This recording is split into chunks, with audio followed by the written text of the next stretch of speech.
Yo, what's up? This is your boy Postman, and you're tuned in to Post in the Diary Room. Welcome to Post in the Diary Room. And as you may know, every day is a good day to get a delivery from the postman. And of course, if this is your very first time tuning in, please kindly like, share, subscribe, comment, do whatever is necessary for you to engage with the content. Whether it's by leaving a comment or sharing it to the next person, just engage with the content. Just whatever is necessary to engage with the content. Because today is another special whatever. It's another special something outside of music reviews. And today I just want to actually unpack producers who've turned into rappers and basically people who do both in the game, producing as well as the rapping. It's not a lot of guys who are doing it at the highest level, at least in South African hip-hop. And what I mean the highest level is like commercial level. Yes, just because you are rapping and producing in your bedroom, it's a different ball game, this one, because this one is a different ball game. What I mean commercial level is like, yes, like people who do this for a living and commercially, especially, if you understand. I mean, the word commercial just says a lot. I don't really need to get deep into that. So if you are doing it in your bedroom and you feel like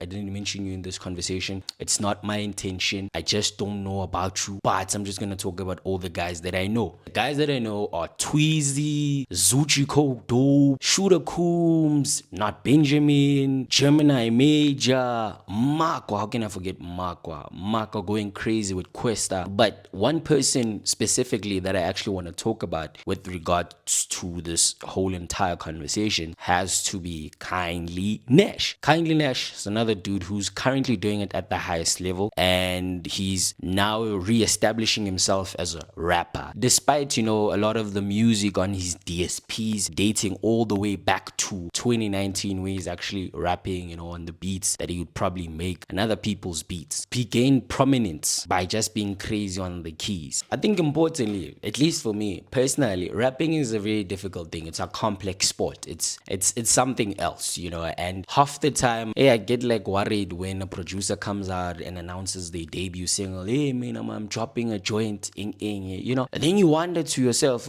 hey, is this joint gonna be fire? It's gonna be whack. You start wondering, those questions are relevant, and then the joint drops, it's not even whack, it's just okay or just fire, it's heat, and you're like, oh shit, my dog, you cooking something else out there. And the crazy part is that a lot of them tend to be a part of these dynamic artist producer pairings. For example, KindlyNxsh working very closely with Lucas Raps, and in turn having to be able to carve out their own type of trap music that has gotten a lot of criticism from a lot of people like myself, because I've always felt like Lucas was more or less wasting his potential on the KindlyNxsh production, because I think for me it's not something that I like to hear Lucas Raps on. Always felt like he can dominate at least in a different division where it's slightly away from the trap, but it's like different, maybe even on a different beat, like working with different producers such as Mash Beats, Zuchi Coke Dope, and these are the guys that can more or less complement the rapping style. I haven't been the greatest fan of that pairing. The video is not about these other things that I've spoken about during the build-up, but importantly, KindlyNxsh for me has been on a very insane run, and he's more or less positioned himself as someone who could potentially run game at any moment right now, because at this moment the game is for the taking. Anyone can just run away with the game at this point, and I think KindlyNxsh is someone who can more or less also do that, because stylistically he's versatile. He can do it on these rage rap type beats that are just made for the mosh pit, as well as these conventional trap joints that have the hard-hitting snare, as well as these R&B soulful joints as well. He's done it also on those type of joints, and I've never heard him on a boom bap type beat, but from just hearing his pen, I think that he also does have the potential to just jump on that and even dominate that kind of beat. The performance on Eish Chief brings us to this very moment where now I have to rave about this guy. That joint has over the top ad-libs as well as a clean hook, but also these very easy on the ear rap bars. For me, this is a very clean joint. The joint is very clean through and through, particularly because of that flat approach that he channeled on this joint. I think that it brings alive that vibe that I'm talking about, that I keep talking about. And also I think the ideas that he keeps bouncing off, he's actually talking that talk on this joint, and with all that he's bouncing off, he sounds very convincing that he might actually be the next big thing. And I think that he is actually the next big thing because, like I said earlier, the game is for the taking, and he's someone that I can actually bet on to perhaps even take the game even further. And who knows, that also might then position him nicely in case he wants to be the Minister of Defense, because the one that we have right now is a bit shaky in Inji Mutega. Just like that military theme that's consistent throughout the music that he makes, whether it's on like the lyrics or even the title of many joints. I don't want to call it an obsession because it may sound very disrespectful, but let's just call it an obsession for now. Yeah, he perhaps has an obsession with defense, the military. So yeah, I think maybe in the next 15 years he might be the next defense minister. But I think even that consistent theme, Jay, is very, very important, especially for him, because it becomes something that you can even identify him with. If I've managed to pick that up by just simply listening to a few joints, it tells you that this guy is pretty much very strategic with how he writes, with how he says a lot of things. There are many things and many possibilities that he can do